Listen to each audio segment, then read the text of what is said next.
रूसी लोग पुतिन से तंग आ चुके हैं। शासन विरोधी भावना देश भर में फैल गई है। रूस के बशकोर्दोस्तान में दंगा पुलिस के साथ झड़पों के बाद कई प्रदर्शनकारी गिरफ्तार किए गए। सरकार विरोधी प्रदर्शन शनिवार को सुदूर पूर्वी शहर खाबारोव्स्क में भड़क उठे। हजारों लोग एक केंद्रीय चौक पर इकट्ठा हुए और चिल्लाए, मास्को को शर्म आनी चाहिए, पुतिन चोर है और नीचे हो।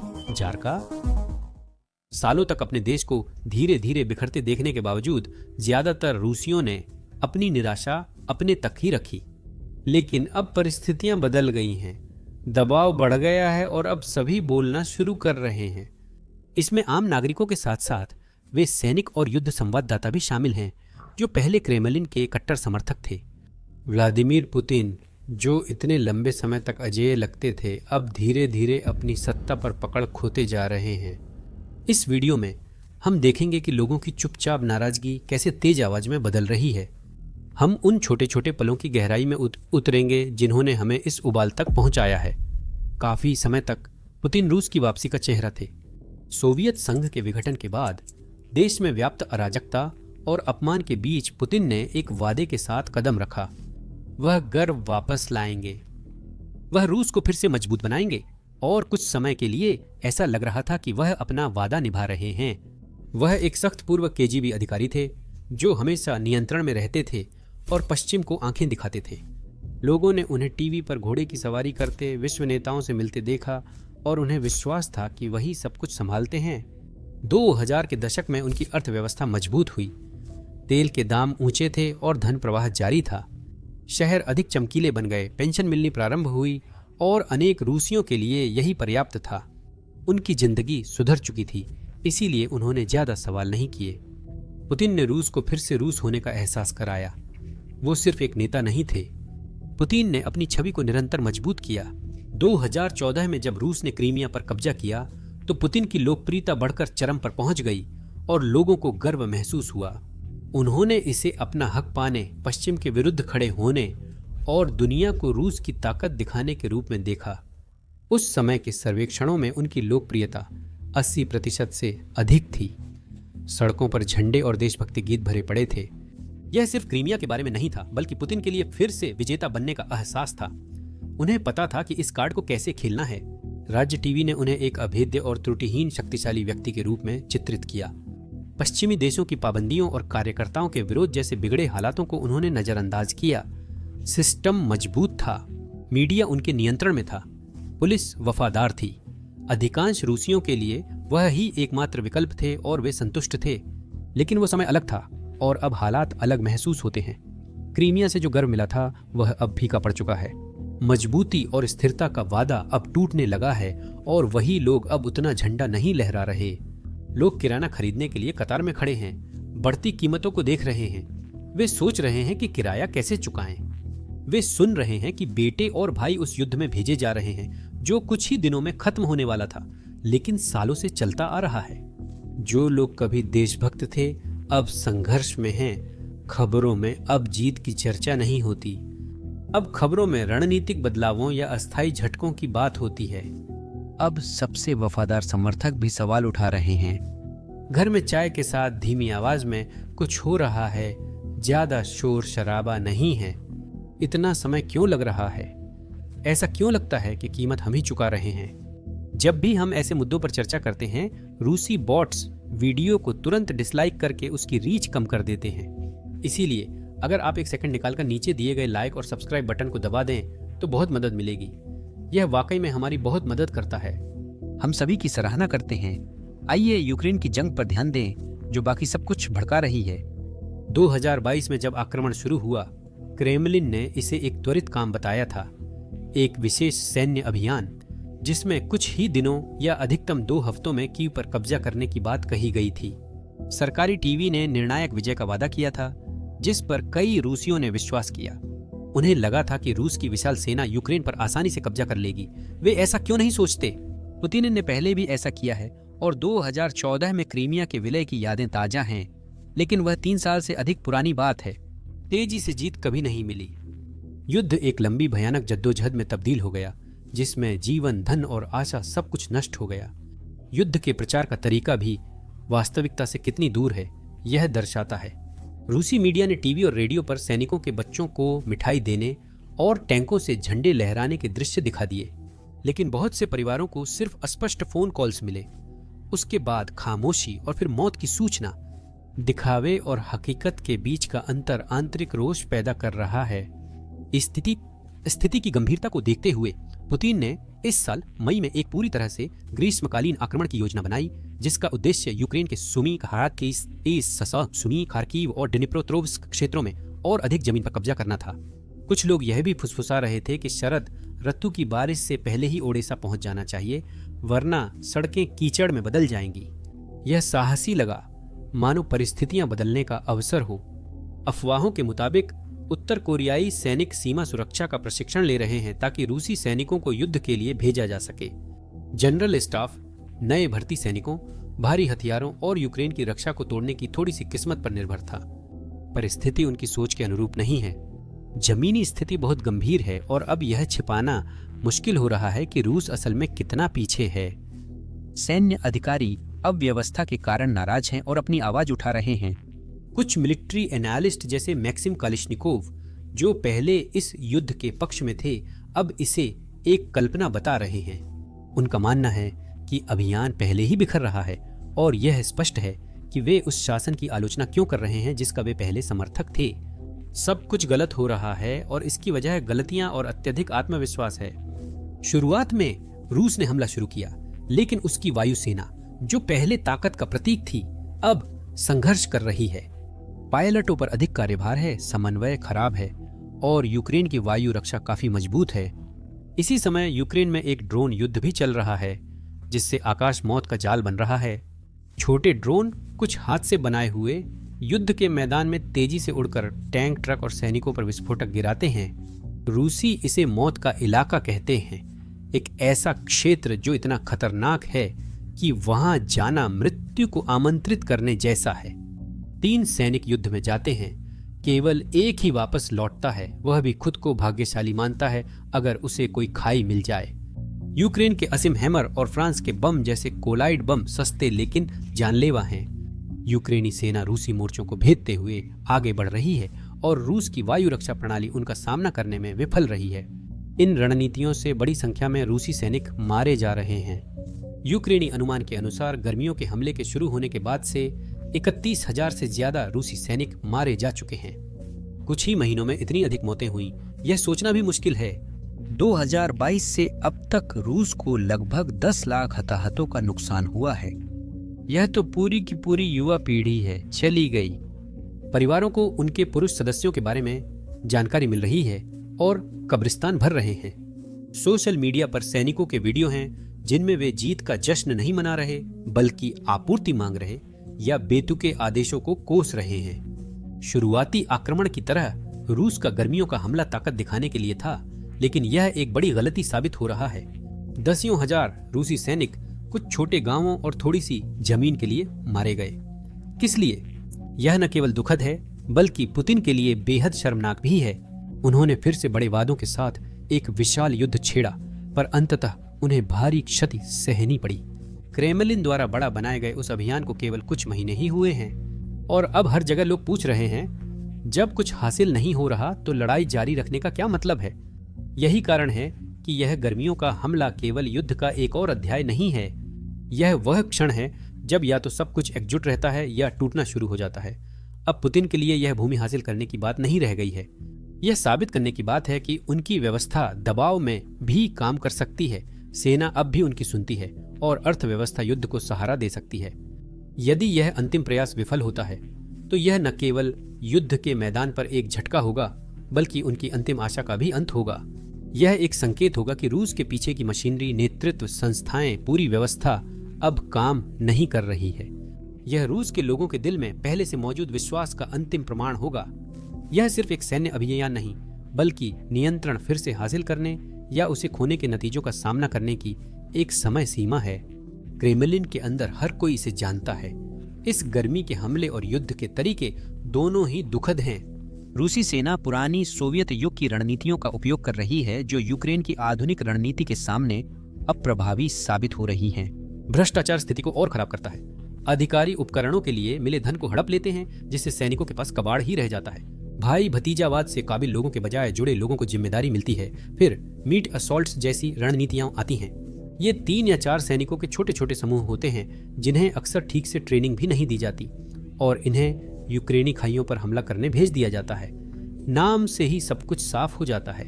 ये लोग तोप का चारा हैं, जिन्हें पुराने हथियारों और बिना सहायता के युद्ध में भेज दिया जाता है। टैंक और उपकरण भी एक समस्या हैं और एक रिपोर्ट्स के अनुसार रूस ने अपने आधे से ज्यादा आधुनिक टैंक खो दिए हैं। युद्ध शुरू होने के बाद से कम 4000 टैंक वे शीत युद्ध काल के पुराने 1960 के दशक के जंग लगे टी-62 टैंक निकाल रहे हैं, जो यूक्रेन के ड्रोन और मिसाइलों के आगे नहीं टिक सकते। ये वही कहानियां हैं जो कुछ गिने चुने अनुभवी सैनिक जो वापस लौट पाए वे अपने घर जाकर सुनाते हैं। ये अफवाहें आम लोगों के बीच पुतिन के युद्ध के बारे में फैल रही हैं। यूक्रेन भी चुप नहीं है। उन्हें पश्चिम से बेहतर ड्रोन, कुशल रणनीतियां और अधिक हथियार मिल रहे हैं। रूस यूक्रेन की रक्षा प्रणाली को थकाने के लिए रात में 500 तक शाहिद ड्रोन लॉन्च कर रहा है, परंतु यूक्रेन की सेंसर और जैमर वाली ड्रोन दीवार अब भी मजबूती से टिकी हुई है। वे रूसी आपूर्ति लाइनों, ईंधन डिपो और ट्रकों पर मोर्चे के पीछे गहराई में हमले कर रहे हैं। रूस अपने ड्रोन को बनाने की तुलना में ज्यादा तेजी से खो रहा है और ये महंगे भी हैं। यह एक तकनीकी हथियारों की दौड़ है जिसमें रूस पिछड़ रहा है। जब युद्ध समर्थक ब्लॉगर भी जनरल स्टाफ की योजनाओं का मजाक उड़ाने लगते हैं तो समझ आता है कि समस्याएं कितनी गंभीर हैं। युद्ध का प्रभाव केवल सैनिकों या ब्लॉगरों तक सीमित नहीं है, यह हर किसी को प्रभावित कर रहा है और ऐसे तरीकों से घरों तक पहुंच रहा है जिन्हें नजरअंदाज करना कठिन है। चलिए अर्थव्यवस्था पर ध्यान दें, क्योंकि वहीं सबसे अधिक नुकसान हो रहा है। युद्ध रूस को पूरी तरह नष्ट कर रहा है और अर्थव्यवस्था इसका खामियाजा भुगत रही है। आखिरकार युद्ध में पैसे खर्च होते हैं। टैंकों, मिसाइलों, सैनिकों पे उनकी तनख्वाह और उन सब चीजों के बारे में सोचिए जिन्हें पूरा करना पड़ता है। 2025 में रक्षा खर्च जीडीपी का 6.3% तक पहुंच गया, जो बजट का 1/3 था। तुलना के लिए ज्यादातर देश अपनी सेना पर 1 या 2% खर्च करते हैं। रूस पूरी ताकत लगा रहा है और यह समझना मुश्किल नहीं है कि क्यों। युद्ध मशीन को चालू रखने के लिए धन की आवश्यकता है, जो आम लोगों की जेब से आ रहा है। संप्रभु संपत्ति कोष, जो मुश्किल वक्त में मदद के लिए बनाया गया था, अब सिर्फ 4 ट्रिलियन रूबल यानी करीब 40 अरब डॉलर का रह गया है। युद्ध के दौरान अपने देश में सामान्य स्थिति बनाए रखना एक चुनौतीपूर्ण काम है। बजट घाटा एक और चेतावनी संकेत है, जिसे संशोधित कर जीडीपी का 1.7% कर दिया गया है, जो योजना से 3 गुना अधिक है। पैसे की कमी का असर हर जगह नजर आ रहा है। इसका एक उदाहरण दुकानों और घरों में हो रही चीजों में देखा जा सकता है। महंगाई बेकाबू है। ब्रेड, दूध और अंडे जैसी आवश्यक वस्तुओं के दाम तेजी से बढ़ रहे हैं। जून 2025 में मकानों की बिक्री पिछले साल के मुकाबले 55% कम हुई। यह महज एक संख्या नहीं है। लोग घर खरीदने से डर रहे हैं क्योंकि उन्हें अपनी नौकरी के बारे में अनिश्चितता है। यह उनके डर का संकेत है। निर्माण रूस की प्रमुख उद्योगों में से एक मंदी से जूझ रहा है। नए आवास परियोजनाओं में 22% की गिरावट देखी गई है। डेवलपर्स और मजदूर नुकसान में हैं। हजारों परिवारों के सामने बिल चुकाने की चुनौती है। उधार लेने की लागत भी है, जहां ब्याज दरें 21% पर हैं। सोचिए इसका क्या मतलब है। अगर आप कार, घर या यहाँ तक कि छोटे व्यवसाय के लिए भी लोन लेना चाहते हैं तो आपको बहुत ज्यादा पैसे चुकाने पड़ते हैं। अधिकांश लोग ऋण नहीं ले पाते हैं क्योंकि वे इसका खर्च नहीं उठा सकते। इससे व्यवसाय और निवेश प्रभावित हो रहा है। पिछले 1 साल में किराया 30% से ज्यादा बढ़ने के कारण अब काबू से बाहर हो रहा है। कई रूसियों के लिए यही अंतर है कि वे मुश्किल से गुजारा कर पा रहे हैं या पिछड़ रहे हैं। सरकार सहायता प्रदान करने के लिए आगे नहीं आ रही है। रिहायश और यूटिलिटी के लिए सब्सिडी कम हो रही है। सुरक्षा जाल कमजोर पड़ रहा है, जिसका असर लोगों पर दिख रहा है। ये महज आंकड़े नहीं, असल जिंदगी हैं। किसी भी रूसी शहर में ये कहानियां सुनने को मिल जाएंगी। हर हफ्ते किराने का सामान महंगा होता जा रहा है और ये सिर्फ खाने पीने की चीजों तक सीमित नहीं है। यूटिलिटी बिल भी बढ़ रहे हैं। ऊर्जा और हीटिंग की लागत सर्वत्र बढ़ गई है। कुछ क्षेत्रों में पुराने इंफ्रास्ट्रक्चर और धन की कमी के कारण बिजली कटौती आम होती जा रही है।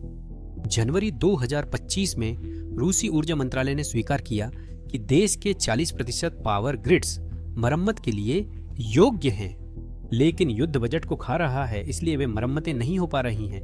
साइबेरियाई सर्दी में घंटों तक बिजली जाने पर अपने घर को गर्म रखना एक चुनौती है। लोग निराश और ठंड में हैं।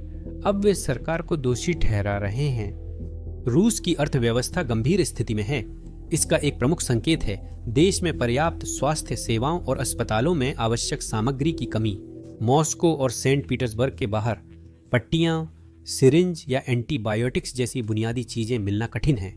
2024 में रूसी विज्ञान अकादमी के एक अध्ययन में पाया गया कि 30% ग्रामीण क्लिनिकों के पास सामान्य बीमारियों के इलाज के लिए पर्याप्त दवाइयां नहीं हैं।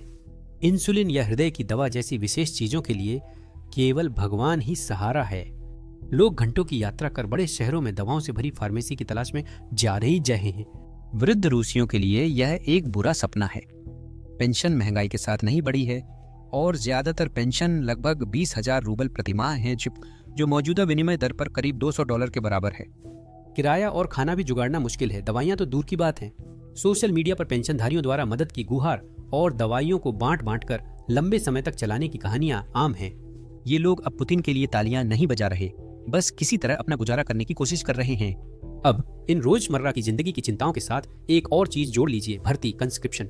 दागिस्तान और बुरियातिया में भर्ती को लेकर आक्रोश बढ़ रहा है। ये इलाके गरीब हैं, फिर भी यहाँ से सबसे अधिक सैनिक मरने के लिए भेजे जा रहे हैं। माओ ने जवाब मांगते हुए विरोध मार्च निकाला।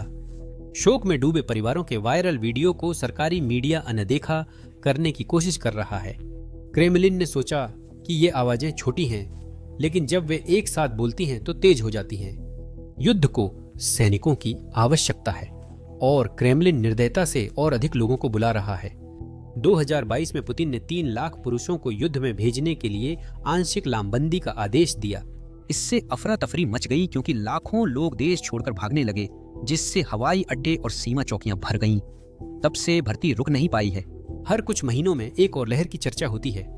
परिवार डरे हुए हैं कि उनके बेटे अगली बार होंगे। कुछ गांवों में युवा लड़के भर्ती करने वालों से बचने के लिए छिप रहे हैं या शहरों की ओर जा रहे हैं। कई लोग छूट पाने का प्रयास करते हैं, लेकिन इसके लिए अक्सर घूस देनी होती है, जो अधिकांश लोगों के लिए मुश्किल है। 2025 में लेवाड़ा सेंटर के एक सर्वे में पाया गया कि जिन रूसी माता पिता के भर्ती उम्र के बेटे हैं, उनमें 60% जबरन भर्ती को लेकर अत्यधिक चिंतित हैं। हर घर में डर का साया है। युवा भी इससे अछूते नहीं हैं, पर उनकी प्रतिक्रिया भिन्न है। कई लोग न सिर्फ युद्ध से बल्कि रूस से भी बाहर निकलना चाहते हैं। रूस की प्रवासन सेवाओं के आंकड़ों के अनुसार 2023 और 2024 में लगभग 1.3 मिलियन लोगों ने देश छोड़ दिया है। उनमें अधिकतर शिक्षित और कुशल युवा प्रोग्रामर, इंजीनियर और शिक्षक थे। ये वे लोग हैं जो रूस की अर्थव्यवस्था के लिए महत्वपूर्ण हैं, लेकिन वे हार मान रहे हैं। वे जॉर्जिया, आर्मेनिया या तुर्की जैसे देशों की ओर जा रहे हैं, जहां वे बिना भर्ती नोटिस की चिंता किए काम कर सकते हैं। रुके हुए लोग चुप हैं, लेकिन उनके चेहरों पर दिखता है। वे अब देशभक्ति के नारे पोस्ट नहीं कर रहे। वे मीम्स शेयर कर रहे हैं कि कैसे कुछ भी काम नहीं करता, या दुकानों के खाली शेल्फ्स के वीडियो शेयर कर रहे हैं। हम सिर्फ बगावत नहीं देख रहे हैं, बल्कि यह हार मान लेना भी है। ऑनलाइन माहौल में हार मान लेने की भावना इतनी प्रबल है कि आप इसका एहसास कर सकते हैं। टेलीग्राम और वीके जैसे सोशल मीडिया प्लेटफॉर्म शिकायतों से परिपूर्ण हैं। लोग एटीएम की लंबी लाइनों के बारे में पोस्ट कर रहे हैं क्योंकि बैंक द्वारा नकद निकासी सीमित की जा रही है। वे स्थानीय अधिकारियों की उन क्लिप्स को शेयर करते हैं जो मदद का झूठा वादा करते हैं। एक वीडियो में एक छोटे शहर का आदमी मौन विरोध में खाली बोर्ड पकड़े खड़ा है। उसे निर्दोष होने के बावजूद अवैध गतिविधियों के लिए गिरफ्तार कर लिया जाता है। यही रूस की वर्तमान दुर्दशा है।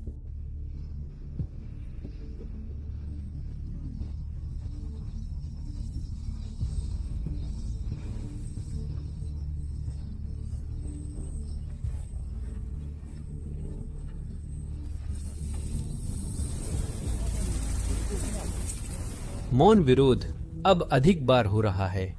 यह संगठित या बड़ा आंदोलन नहीं है, परंतु इससे पता चलता है कि लोग सीमाएं आजमा रहे हैं। लोग अब पहले जितने डरे हुए नहीं हैं, या शायद इतने तंग आ चुके हैं कि परवाह नहीं करते। यहाँ तक कि अभिजात्य वर्ग भी घबराया हुआ है। ये वे लोग हैं जिन्होंने पुतिन के शासन में अपनी दौलत बनाई है। व्यापारी, अधिकारी, बड़ी हवेलियों, जेट और नौकाओं के मालिक लोग बेवकूफ नहीं हैं।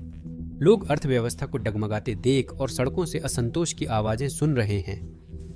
कई लोग चुपचाप अपना पैसा रूस से बाहर भेज रहे हैं। लोग परिवारों को दुबई, तुर्की जैसे विदेशों में भेज रहे हैं, बस मास्को को छोड़कर। एक सर्वेक्षण में पाया गया कि 51% रूसियों ने देश छोड़ने वालों के प्रति नकारात्मक भावना व्यक्त की, लेकिन यही असली बात साबित करता है। लोग देश छोड़ने से तनाव बढ़ रहा है। रुकने वाले लोग उनसे नाराज हैं जो जाने का खर्च उठा सकते हैं। यह जांच पड़ताल सिर्फ लोगों तक ही सीमित नहीं है, यहाँ तक कि देश भी इसके संकेत दिखा रहे हैं। पुतिन के अंतर्राष्ट्रीय दोस्त अब दूरी बना रहे हैं, जैसे कि उन्होंने पुतिन की सरकार के पतन को भांप लिया हो। चीन, जो पहले रूस का मूक समर्थक था, अब अपना रुख बदल रहा है। वह अभी भी रूसी तेल खरीदता है, लेकिन सावधानी बरतता है। सीधा सैन्य समर्थन या संयुक्त दबाव नहीं, वो सकक्को होती है, बेयहीं केवल चुप्पी। और यह चुप्पी बहुत कुछ व्यक्त करती है। यह वो चुप्पी है जिसका मतलब है कि अब तुम्हें खुद संभलना है। लेकिन ये कहानी ऐसी नहीं कि अचानक सब बागी बन गए। रूस अभी उस मुकाम पर नहीं है। सिस्टम अभी भी मजबूत है, पुलिस हर जगह है और अदालतें किसी भी नियम तोड़ने वाले को तुरंत सजा देती हैं। सिर्फ आंकड़ों को देखो। 2024 में OVD इन्फो नाम की मानवाधिकार संस्था के अनुसार सेना की छवि खराब करने के आरोप में 20,000 से ज्यादा लोगों को गिरफ्तार किया गया। इसका मतलब हो सकता है युद्ध विरोधी संदेश पोस्ट करना या गलत ट्वीट को लाइक करना। सरकार का नियंत्रण सशक्त है और सरकारी टीवी अब भी पुराना नैरेटिव दिखाता है। पुतिन सत्ता में है, पश्चिम शत्रु है और रूस विजयी होगा। परंतु दरारें अब स्पष्ट होने लगी हैं और इन्हें छिपाना कठिन हो रहा है। अपने लोगों पर इतनी मजबूत पकड़ के बावजूद सच कहूं तो क्रेमलिन के पास अब विकल्प कम होते जा रहे हैं। वे बिना किसी चमत्कार के युद्ध नहीं जीत सकते, लेकिन वे पीछे भी नहीं हट सकते। पीछे हटना मतलब हार मानना होगा, और ये वो चीज है जो पुतिन बर्दाश्त नहीं कर सकते। उनकी छवि शक्ति पर आधारित है। यदि वे पीछे हटते हैं तो कमजोर प्रतीत होंगे। रूस में उनके जैसे नेता के लिए कमजोरी मौत के समान है।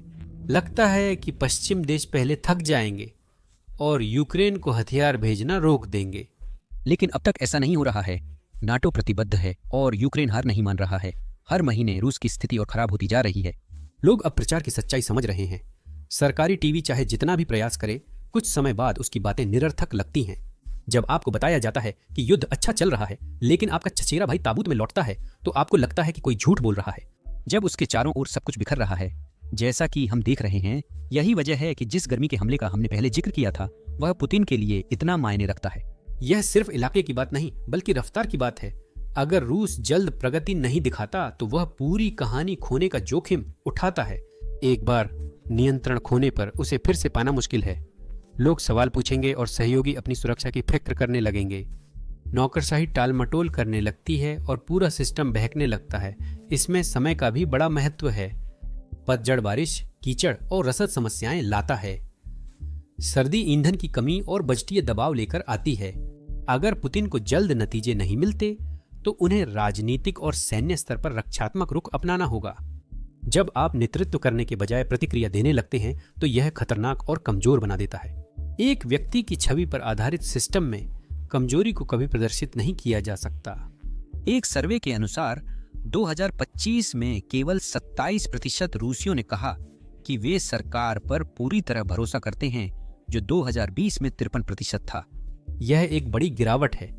इसका मतलब यह नहीं है कि वे क्रेमलिन पर धावा बोलने के लिए तैयार हैं, लेकिन इसका मतलब है कि जादू टूट रहा है। हम किसी बड़े नाटकीय विद्रोह को नहीं देख रहे हैं। यह सड़कों पर भीड़ या मॉस्को में टैंकों के प्रवेश के बारे में नहीं है। यह शांत लेकिन शक्तिशाली चीज के बारे में है। भरोसा कम हो रहा है। सैनिक अपने कमांडरों पर विश्वास नहीं करते।